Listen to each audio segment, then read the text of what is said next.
C'est un plaisir pour nous de nous retrouver chez vous pour partager ensemble l'actualité, mesdames, mesdemoiselles et messieurs. Bonsoir et bienvenue à cette édition d'information sur la radio-télévision nationale congolaise. La 34e réunion de ministres s'est tenue hier sous la direction du chef de l'État. La protection des droits de l'homme pendant l'état d'urgence, les stratégies économiques des ripostes pendant et après le Covid-19, la lutte anticorruption et la maximisation des recettes en cette période de crise, mais aussi les dossiers de la cession des actifs de la société Grand Hôtel Kinshasa, dont l'État est majoritaire à 50%, sont là les quelques points qui ont figuré à l'ordre du jour de cette rencontre, le tout dans ces comptes rendus. Suivez. Compte rendu de la 34e réunion du Conseil des ministres. Il s'est tenu sous la présidence de son Excellence, Monsieur le Président de la République, chef de l'État, la 34e réunion du Conseil des ministres ce vendredi 5 juin 2020. À l'ordre du jour de cette réunion figuraient 4 points. 1. Communication de son Excellence, Monsieur le Président de la République, chef de l'État. 2. Point d'information. 3. Approbation d'un relevé des décisions du Conseil des ministres. 4. Examen et adoption des dossiers. Avant de commencer sa communication, son Excellence, Monsieur le Président de la République, a annoncé au Conseil des ministres le décès de son oncle paternel, le professeur Gabriel Lusangou, décédé à Kinshasa dans la matinée de ce vendredi 5 juin 2020 après une courte maladie. Après l'annonce de cette triste nouvelle, le Premier ministre a présenté au Président de la République les condoléances les plus attristées de l'ensemble de l'équipe gouvernementale, avec prière à l'Éternel qui lui donne le réconfort nécessaire pour continuer à assumer ses hautes charges d'État.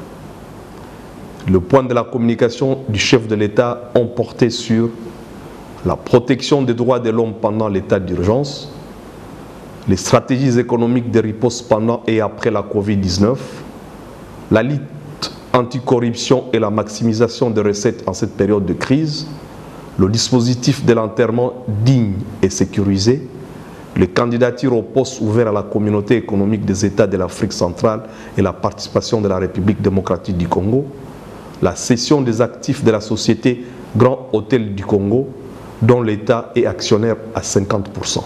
Sur le premier point, le chef de l'État a rappelé les dispositions constitutionnelles qui ne permettent aucune dérogation aux droits et principes fondamentaux protecteurs des droits de l'homme, particulièrement les droits à la vie, l'interdiction de la torture et le peine ou traitement cruel, inhumain ou dégradant. Le ministre de l'Intérieur a été chargé de veiller au respect par les exécutifs provinciaux des engagements du pays en matière de promotion et de protection des droits humains. Concernant le deuxième point, le chef de l'État, au vu des conséquences néfastes de la pandémie de Covid-19 sur les économies du monde, en y compris celle de la République démocratique du Congo, a engagé le gouvernement à travailler sur la nouvelle stratégie articulée sur 2 principaux axes visant d'une part la stabilité du cadre macroéconomique et d'autre part la relance de l'économie nationale en misant sur la réduction de notre dépendance aux exportations et le soutien au secteur productif porteur de croissance. À l'Assemblée nationale, on a prorogé l'état d'urgence sanitaire en République démocratique du Congo pour la 4e fois depuis le début de la pandémie à Covid-19. Nos reporters nous font ici la synthèse de la plénière qui a débattu sur cette matière et bien d'autres. Encore 15 nouveaux jours d'état d'urgence. Les élus du peuple en ont ainsi décidé. Un peu plus laborieux que d'habitude depuis l'apparition du coronavirus, le vice-premier ministre, ministre de la Justice et garde des Sceaux, Célestin Tundaya Kassindi, a offert la matière à débat sur l'opportunité ou non d'une nouvelle prorogation de l'état d'urgence sanitaire. La majorité d'élus du peuple a voté en faveur d'une nouvelle prorogation de l'état d'urgence telle que décrétée par le chef de l'État, Félix Antoine Tshisekedi Tshilombo. Le vice-premier ministre, ministre de la Justice et garde des Sceaux, était venu représenter le gouvernement à cette occasion. 65 députés ont voté oui, un député a voté non, un député a voté abstention. En conséquence, l'Assemblée nationale adopte les 2 projets de loi ci-haut cités. Ils seront transmis au Sénat pour examen en seconde lecture.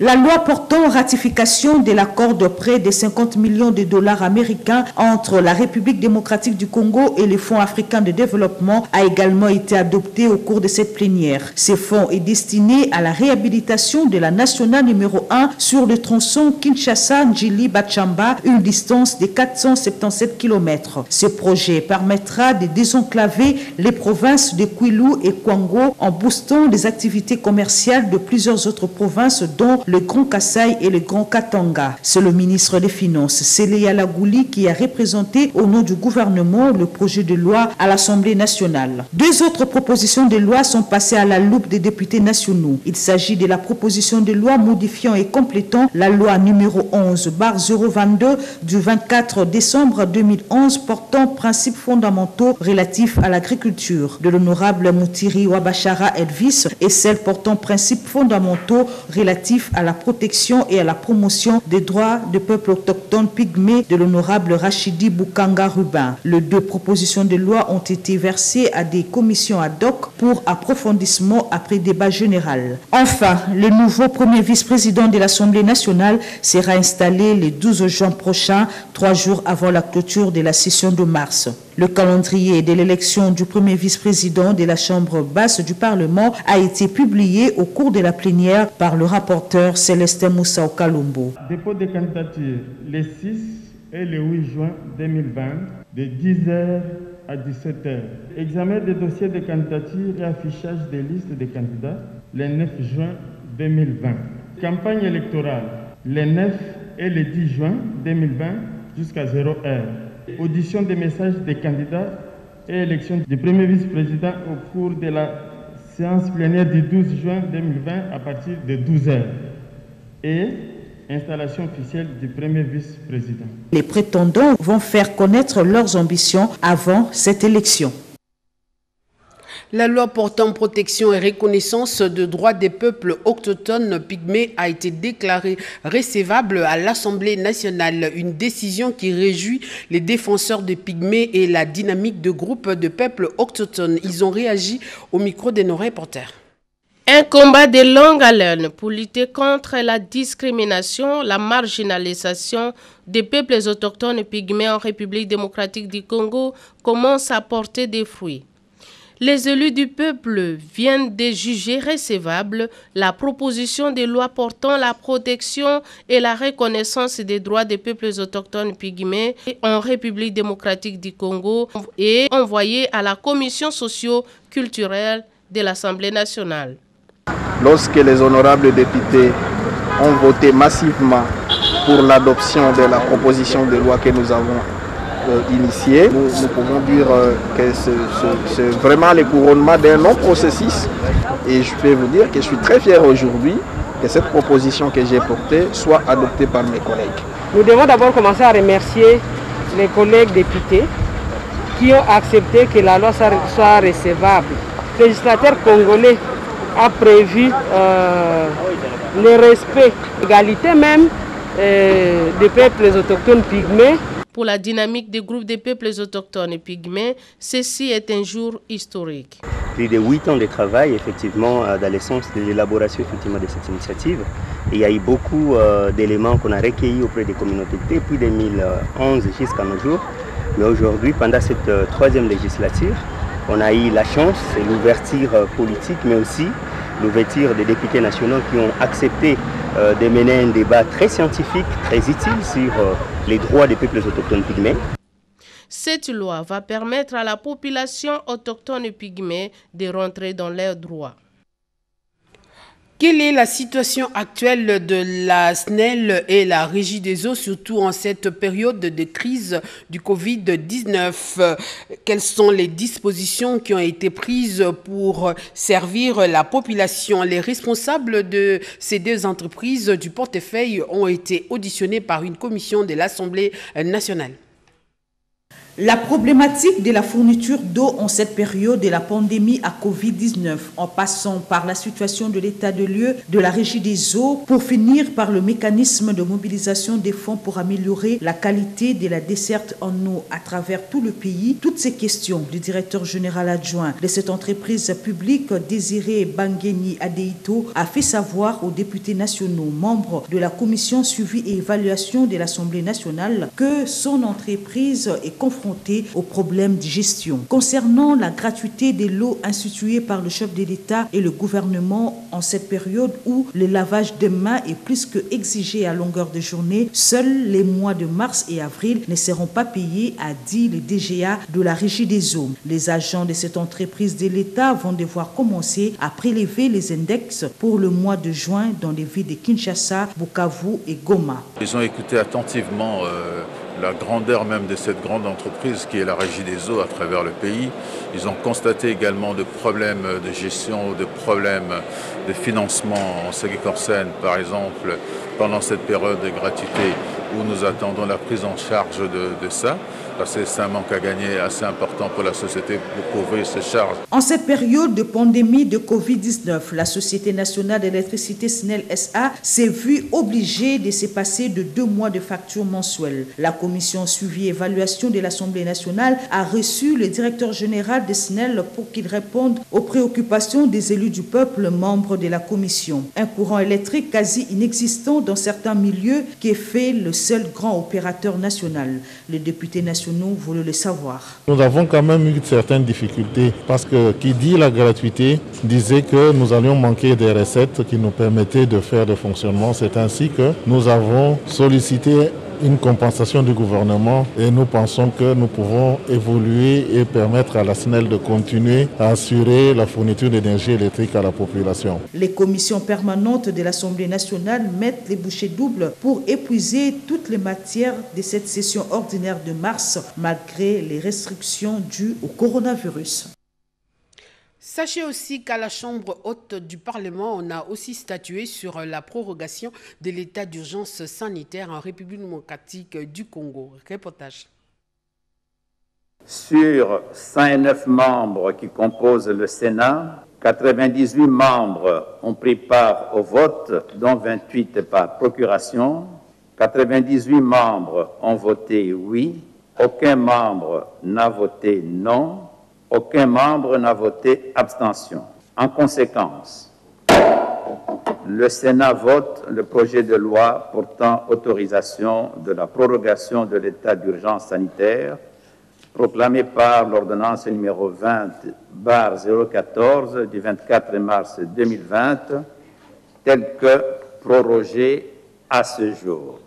L'état d'urgence sanitaire va entrer en vigueur après la promulgation par le chef de l'État, Félix-Antoine Tshisekedi Tshilombo. Avant le vote de ces projets de loi, le vice-premier ministre et ministre de la Justice et garde des Sceaux, Maître Tunda Kassende, a fait l'économie du dit projet de loi, ainsi que le projet de loi portant modalité d'application de l'état d'urgence sanitaire. Occasion pour les sénateurs de poser des questions sur la gestion des Covid-19 en République démocratique du Congo. Leurs préoccupations concernaient l'objectif du confinement et surtout de la commune de la Gombe, les centres d'affaires de la ville-province Kinshasa, avec l'incidence négative sur l'économie de la capitale.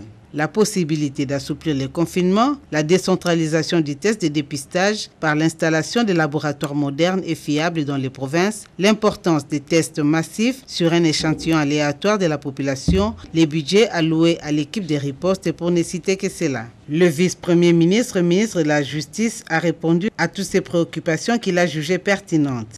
En dépit de ce que l'on peut croire, la menace de l'aggravation de la pandémie est encore réel dans notre pays. Et il sied que toutes les institutions, tout alors, prennent des mesures appropriées pour protéger notre population contre cette mauvaise maladie. Je suppose donc avoir régularisé toute la procédure au fin d'encourager les honorables sénateurs à approuver ce projet de loi portant prorogation de l'état d'urgence pour une nouvelle période de 15 jours. En ce qui concerne la décentralisation du dépistage, le président de la Chambre haute du Parlement, Maître Alexis Tamboumwamba, a émis cet avis. Nous, en tant que représentants de province, nous voulons que le gouvernement tienne compte des provinces qui sont les plus affectées. Entre-temps, la lutte contre cette pandémie mortelle va se poursuivre sur toute l'étendue de la République et les provinces demeurent confinées. Les membres du Fonds national de lutte contre le Covid-19 ont fait une descente dans les institutions hospitalières de Kinshasa qui accueillent le malade du Covid-19. Question de se rendre compte des besoins et de la prise en charge de malades. 3 centres des institutions hospitalières ont fait l'objet d'une visite ce vendredi 5 juin 2020 de l'équipe du comité de gestion du Fonds national de solidarité contre le coronavirus. Une visite conduite par le révérend Dominique Moukania Wabanza, coordonnateur du FNSCC. Cette équipe s'est déployée successivement à l'hôpital Saint-Joseph de Limete en passant par les cliniques universitaires de Kinshasa tout en chutant au centre hospitalier Munkoli dans la commune de Mongafula. Parmi ces hôpitaux sélectionnés des références pour la prise en charge des patients atteints du coronavirus à Kinshasa, tous ces médecins directeurs, au cours de cet échange de vie, ont bel et bien confirmé l'existence de cette pandémie en évoquant entre autres plusieurs problèmes liés à l'environnement de la maladie, les consommables et de la prise en charge alimentaire aux tests et des dépistages du coronavirus qui entraînent parfois des conséquences sur le personnel médical, c'est là en quantité suffisante pour faciliter les dépistages et réduire les séjours hospitaliers des patients. Et la lecture que je fais de cette visite, c'est que d'abord, il y a le problème de Covid, c'est un problème réel. Il y a les efforts qui sont fournis par les centres, les formations médicales elles-mêmes. Il y a aussi des efforts qui sont fournis par le gouvernement et les autres structures qui ont été mises en place pour lutter contre la Covid-19. À noter que cette grande visite dans les 3 institutions hospitalières de Kinshasa s'inscrit toujours dans la mission dévolue au Fonds national de solidarité contre le coronavirus d'appuyer et d'assister les structures de formation sanitaire qui ont été imparties par le coronavirus. Depuis peu, la maladie à virus Ebola a repris du poil de la bête à Mbandaka. Pour faire un constat et trouver des solutions rapides, le ministre de la Santé a fait une descente sur place. Eteni Longondo a réuni sans tarder l'équipe de riposte contre cette maladie. Dans la soirée du vendredi 5 juin, le ministre de la Santé a présidé une réunion très importante qui a mis autour d'une même table la coordination provinciale de la riposte de la maladie à virus Ebola. Chacune des commissions a fait un état de lieu sur les actions menées sur terrain et les perspectives d'avenir. Malgré des difficultés d'ordre logistique et sécuritaire rencontrées, on note tout de même une action en encourageant comme l'adhésion massive de la population à la vaccination. Nous avons reçu 1440 doses, 1440 doses. Mais tel que nous sommes en train de voir, le besoin est encore là. Ce que l'OMS a prévu pour nous, c'est 3000 doses au total. Mais le premier lot qui est arrivé, c'était 1440 doses. Nous attendons le reste et voire même un stock supplémentaire, puisque je sais que la population va adhérer à la vaccination. À Bikoro, nous voulons former les prestataires sur place à Bikoro pour que nous puissions lancer également la vaccination à Bikoro. Le ministre Eteni Longondo, accompagné du gouverneur de province Bobo Bolo Kobolumbu, à séance tenante, a donné des directives strictes en interpellant la conscience de chaque acteur pour une bonne prise en charge des cas d'Ebola et de la Covid-19. C'est le moment, on n'est pas encore débordé, qu'on puisse travailler pour que nous puissions éliminer cette maladie avant que ça puisse nous échapper. Dans une épidémie, chaque seconde compte. Le patron de la santé congolaise a également échangé ce samedi 6 juin avec les services de sécurité de la province, notamment la police, le FARDC, la 2GEM et autres en vue d'une meilleure coordination avec les équipes de la riposte déployées sous terrain pour les interventions sanitaires.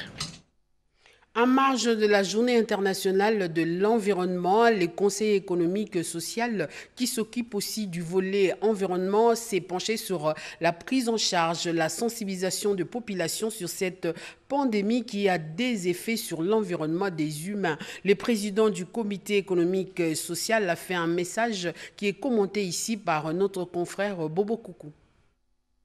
La République démocratique du Congo, ce géant poumon environnemental mondial, aux grandes richesses diversifiées de sa faune et de sa flore, grâce au bassin du Congo, une réserve écologique stratégique comprenant une kyrielle des ressources à même de booster le processus du développement multisectoriel de la population aussi bien congolaise, africaine que mondiale. La RDC a commémoré dans le strict respect de gestes et barrières de riposte contre la COVID-19 la journée mondiale de l'environnement célébrée le 5 juin de chaque année. Car si nous ne préservons pas la biodiversité, les crises sanitaires vont se multiplier. Pour prévenir une prochaine crise comme celle-ci, il faut dorénavant traiter les causes plutôt que de se retrouver encore et encore à traiter les conséquences. Très belle opportunité pour le Conseil économique et social de la République démocratique du Congo, une structure présidée par Jean-Pierre Kiwakana afin de sensibiliser la nation congolaise à développer une culture écologique concrète. Cette journée mondiale de l'environnement est une occasion de sensibiliser toutes les couches sociales de la RDC en faveur de notre environnement. Que chacun prenne individuellement sa responsabilité pour protéger son environnement immédiat. Cette responsabilité constitue une décision mineure qui améliore non seulement son environnement physique, mais aussi efficacement l'ensemble de la planète. À travers ces parallélismes multiformes dressés entre le secteur environnemental et d'autres domaines de la vie nationale, le Conseil économique et social conscientise la population au strict respect de notre planète. La République démocratique du Congo s'est finalement dotée d'un nouveau document de politique et stratégie industrielle. Adopté depuis peu au Conseil de ministres, ce document stratégique a été présenté et remis aux directeurs généraux et structures du ministère de l'Industrie. Eric Kabamba nous en parle. Un pari gagné pour le ministre de l'Industrie Julien Paluku Kahongya, car le gouvernement congolais vient d'adopter à l'unanimité les documents de la politique et des stratégies industrielles de la RDC au cours du traditionnel 34e Conseil de ministres. Raison pour laquelle Julien Paluku a réuni tôt ce samedi 6 juin tous les patrons des différentes structures sous sa tutelle ainsi que le secrétaire général à l'industrie pour non seulement leur annoncer cette bonne nouvelle mais aussi remettre à tout un chacun ces nouveaux documents qui est les premiers dans ces secteurs. Ces documents de référence servira désormais des boussoles pour toute activité industrielle dans les soucis de rendre les entreprises industrielles compétitives afin de relever l'économie nationale. C'est donc une grande satisfaction parce que depuis 1960, c'est la première fois que le pays est doté de sa politique industrielle et désormais, tous les investisseurs, qu'ils soient nationaux, qu'ils soient internationaux, vont s'aligner sur cette politique pour éviter que chacun ne vienne dans le pays et faire ce qu'il veut. Parce que dans les objectifs que nous nous sommes assignés à travers les 3 axes stratégiques définis dans cette politique industrielle, c'est de créer d'ici 5 ans au moins 1 million d'emplois, c'est de passer de 500 entreprises actuelles à plus de 2000 entreprises, c'est de capter les marchés régionaux, mais nous voulons inverser la tendance, c'est-à-dire renforcer la production intérieure pour que nous soyons les fournisseurs de biens, nous soyons les fournisseurs de services à travers notre ministère de l'Industrie. Innocent Bungania, directeur général intérimaire du Bureau national d'études et de planification industrielle, structure chargée de la mise en œuvre de ces documents, a vivement remercié les patrons de l'industrie pour son sens managérial. Au Fonds commun pour le Congo, l'heure est à l'évaluation des activités afin de mieux se projeter dans l'avenir. La dite évaluation s'est déroulée sous la direction du coordonnateur national Néhémie Moulania. Le résumé, c'est dans ces reportages que nous propose Odilon Kayuma. Autour de cette table, Le coordonnateur du Front commun pour le Congo FCC, Maître Némi Mouilania Wilonja, et les présidents des regroupements politiques, les chefs des partis politiques de la méga plateforme dont Joseph Kabila Kabange est autorité morale, ont focalisé leur attention sur un point important, à savoir l'évaluation des activités du Front depuis la retraite organisée dans le Congo central l'année passée jusqu'à ces jours. Ce qu'il faut retenir de cette rencontre est que les sociétaires ici présents ont convenu de travailler davantage pour la consolidation de la démocratie et l'amélioration des conditions de vie des Congolais. Outre l'évaluation des activités de la famille politique à Joseph Kabila Kabange, ces cadres n'ont pas manqué de souhaiter longue vie au président honoraire et d'avoir soufflé sur sa 49e bougie le jeudi 4 juin dernier, jour anniversaire. Ici, c'est l'occasion de lui rendre un vibrant hommage pour ses qualités exceptionnelles de rassembleur. Nous sommes ici comme Front commun pour le Congo, comme le résultat justement de sa politique d'ouverture et de rassemblement des Congolais. Mais aussi de le recommander au Seigneur notre Dieu, car à cet âge-là, réaliser pour ce pays ce qu'il a réalisé, c'est certainement une grâce du Seigneur. Nous nous sommes rendus compte que Joseph Kabila, c'est la preuve que la valeur n'attend point le nombre des années. C'est à 25 ans qu'avec son défunt père, il participe à la longue marche contre le régime de Mobutu. C'est à 29 ans qu'il succède à son père et un peu plus tard et qui maintient ce pays, continent multiforme, uni autour d'un même socle démocratique. Est très affecté par la disparition brutale de Monseigneur Gérard Moulumba, l'oncle de l'actuel chef de l'État, et de Gizenga Lugi, secrétaire permanent du parti Lumumbiste et unifié. Les cadres du FCC ont observé ce samedi 6 juin 2020 une minute de silence en leur mémoire. Solidarité africaine oblige. 18 000 tonnes de maïs, c'est la récolte qu'attend la province de Lualaba pour cette année. Une saison très favorable qui permet de lutter contre l'importation de la farine de maïs, aliment de base dans cette partie du pays. Le go de la récolte agricole a été lancé à Kando par le gouverneur Richard Mouège Mangenzmans. 3000 hectares de maïs cultivés, un projet agricole de taille pour une province pilote. C'est les champs pilotes de Kando que le gouvernement provincial du Lualaba a lancé en début de la saison culturelle 2019-2020 dans les territoires de Lubudi. Le projet a été conclu sur base d'un partenariat public-privé avec la ferme Mourikita Kando au mois d'octobre 2019. Après 8 mois de dur labeur, la moisson est prête. 18 000 tonnes sont attendues, d'où cette cérémonie officielle du lancement de la récolte de maïs grain pour la saison culturelle 2019-2020. Une cérémonie à laquelle tous les membres du gouvernement provincial, avec à leur tête le gouverneur de province Richard Mouège Mangenzmans, ont pris part. Dans son allocution, l'exécutant du projet Kando a remercié le gouverneur Richard Mouège avec son gouvernement pour l'atteinte des objectifs fixés dans le partenariat qui les lie. Occasion également pour le ministre provincial de l'Agriculture, Pêche, Élevage et Développement Rural, Louise Mouéléchi, de féliciter tous les acteurs agricoles qui ont participé à cette saison culturelle pour avoir bravé tous les facteurs ayant limité la production du maïs. Pour le gouverneur Richard Mouège Mangenzmans, la province du Lualaba et ses animateurs change les cours de l'histoire en mettant en marche progressivement sa deuxième vocation, l'agriculture. J'ai remercié la collaboration entre l'Assemblée, le gouvernement provincial et les partenaires privés Mourikita parce qu'ensemble, nous sommes en train de changer les cours de l'histoire de la province. Réputée province à vocation minière, notre objectif c'est de créer une deuxième vocation, la vocation agricole, et bondir sur cet élan pour préparer l'après-cuivre. Et nous y tenons. Le moment tant attendu était celui de la récolte proprement dite, lancée symboliquement par Richard Mouège Mangenzmans, à la grande satisfaction de la population locale et les membres du gouvernement provincial. Au total, la province du Lualaba va réaliser sa récolte sur 9326 hectares de champs prévus dans tous les 5 territoires.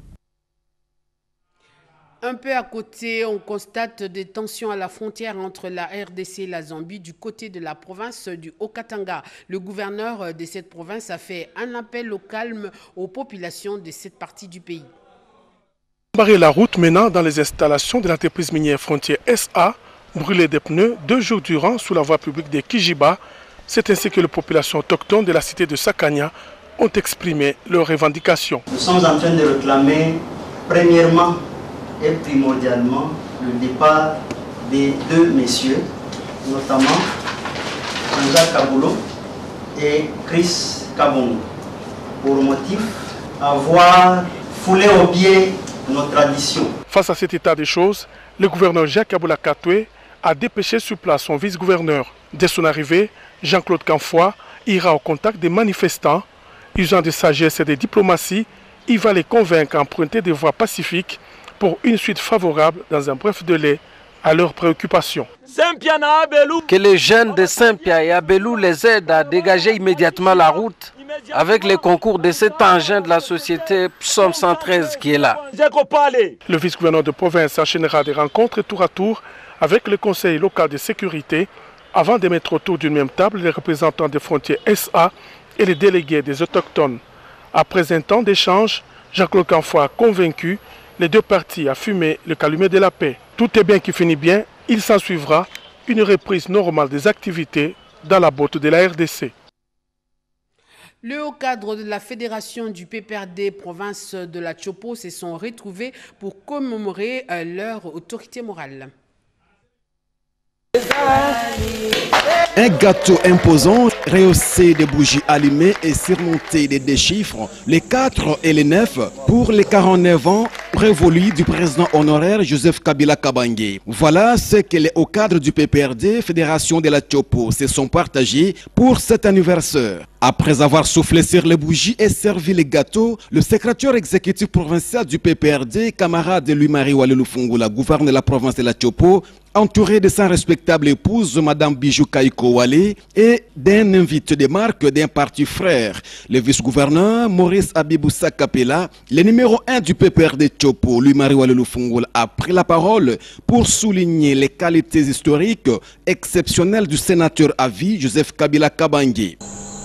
Camarade président national, votre leadership incontestable témoigne de la justesse de votre action menée dans le passé à la tête de l'État pour un Congo uni, fort et prospère.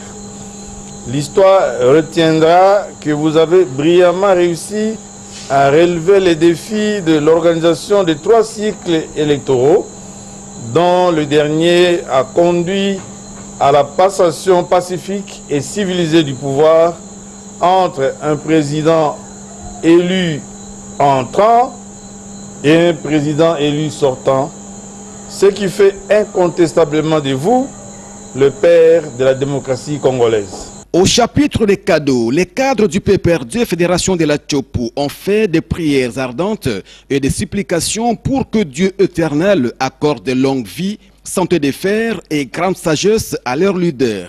Enfin, l'assistance a partagé les repas festifs en toute camaraderie. Cette cérémonie festive, en mode confinement, a eu le délicat mérite de ne pas heurter les mesures barrières contre le coronavirus. Tous les invités ont porté des masques de protection tout en respectant la distanciation sociale. Quelques communiqués avant de clôturer ce journal. L'Alliance pour la bonne gouvernance, ABG en sigle, avec son autorité morale, son Excellence Jonathan Bialosu-Kawata, ministre de la Pêche et Élevage, ont appris avec consternation la bouleversante nouvelle de la disparition de façon inopinée du camarade Lougi Gizenga, secrétaire permanent du parti lumumbiste unifié Palou en sigle. L'ABG et son autorité morale déplorent la perte d'un brave et digne fils du pays, d'un un vaillant et inlassable combattant de l'idéal socialiste prôné par le patriarche Antoine Gizenga d'heureuse mémoire et présente à la famille biologique et politique les condoléances les plus émues. L'Union pour la démocratie et le progrès social, UDPS Tshisekedi en sigle, a la profonde douleur d'annoncer aux amis et connaissances le décès ce jeudi 5 juin 2020 du professeur Gabriel Lusangu Mulumba, frère cadet du fait Dr Étienne Tshisekedi Mulumba et oncle du chef de l'État, son Excellence Félix Antoine Tshisekedi Tshilombo, docteur en droit social et en droit économique et social et diplômé avec grande distinction de l'Université de Sorbonne en France. Cet ancien professeur à la faculté de droit de l'Université de Kinshasa a longtemps été victime de l'appareil répressif du régime Mobutu. Maintes fois arrêté et torturé, il s'est exilé pour la Belgique et n'est rentré en RDC qu'en 2020. Un des héros discrets de la lutte pour la démocratie et l'état de droit menée par l'UDPS, il mérite un digne hommage de la part de combattants et combattantes. La présidence du parti présente ses condoléances les plus émues à la famille biologique de l'illustre disparu ainsi qu'à l'ensemble de notre famille politique. C'est signé Augustin Kabouya Tshilumba. Message de condoléances de Jean Maweja Mouteba, gouverneur de la province du Kasaï, au président de la République. Je viens d'apprendre avec douleur la mort de votre oncle, le professeur docteur Gabriel Lusangu Mulumba.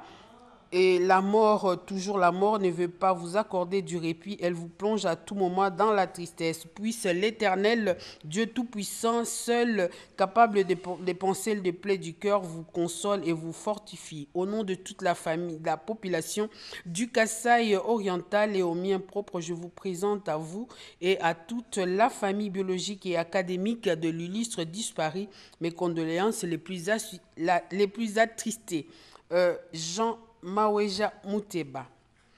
Le dernier communiqué, l'apôtre Nestor Chamamba et toute la communauté chrétienne du centre missionnaire Betsaïda au Congo ont la profonde douleur d'annoncer aux amis et connaissances la mort de leur représentant légal, le révérend docteur Kabutu Biriage, professeur des universités et ancien recteur de l'ULPJL Goma, décédé le jeudi 4 juin 2020 à 1h du matin à Goma des suites d'une courte maladie.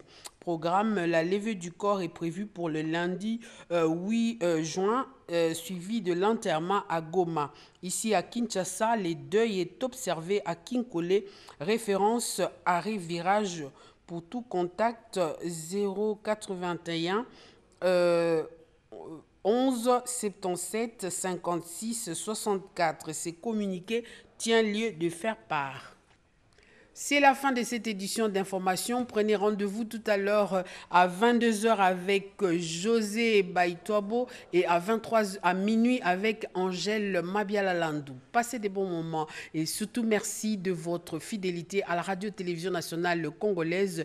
N'oubliez pas de prendre soin de vous, de rester chez vous et surtout de porter vos masques. En attendant, passez de bons moments en compagnie des programmes de la RTNC. On se retrouve très bientôt. Inch'Allah.